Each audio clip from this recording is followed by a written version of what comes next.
बेगुनिया पड़ारे 16 खंड गोपाल समाजर नंद उत्सव।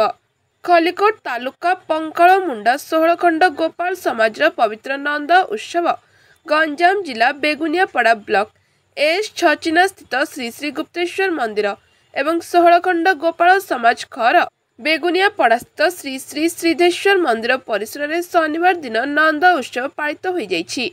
बेगुनिया पड़ा उत्सव में मुख्य अतिथि कवि सूर्यनगर विधायक प्रताप चंद्र नायक, सम्मानित अतिथि भाव कटक डीसीपी संतोष कुमार गौड़, ओडिशा सरकार जुग्म सचिव अशोक कुमार गौड़, ब्लॉक अध्यक्ष रेणु गौड़, गंजाम 16 खंड ब्रज गोपाल समाजर उपदेष्टा पद्मनाभ गौड़, समाजसेवी चित्रसेन परिड़ा, नारायण सुमंत राय, खंडिया नई सरपंच पंकज कुमार सेठी, मंडल सभापति निरंजन प्रधान जोग देता बेले एस छचिना नंद उत्सव में कटक डीसीपी संतोष कुमार गौड़, ओडिशा सरकार जुग्म सचिव अशोक कुमार गौड़, स्थानीय सरपंच गीतांजलि सेठी प्रभृति जोग देथिले।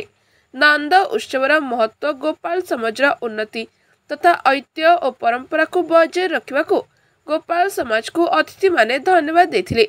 बेगुनिया पड़ाठारे सभापति गोपीनाथ गौड़, उपसभापति रवींद्र गौड़, संपादक सारथी गौड़ सह संपादक ब्रज सुंदर गौड़, कोषाध्यक्ष विजय गौड़ परिचालना करथिबा बेले एस छचिना ठारे गोपाल समाजर सभापति शरद चंद्र गौड़, उपसभापति विदुर गौड़, संपादक बसंत कुमार गौड़, सह संपादक भगवान गौड़, कोषाध्यक्ष सुरेंद्रनाथ गौड़ परिचालना करथिले।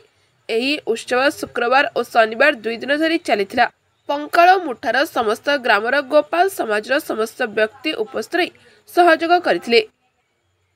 कोदळरू कुष्ठ चंद्र पलाईंक रिपोर्ट आईजेबी न्यूज।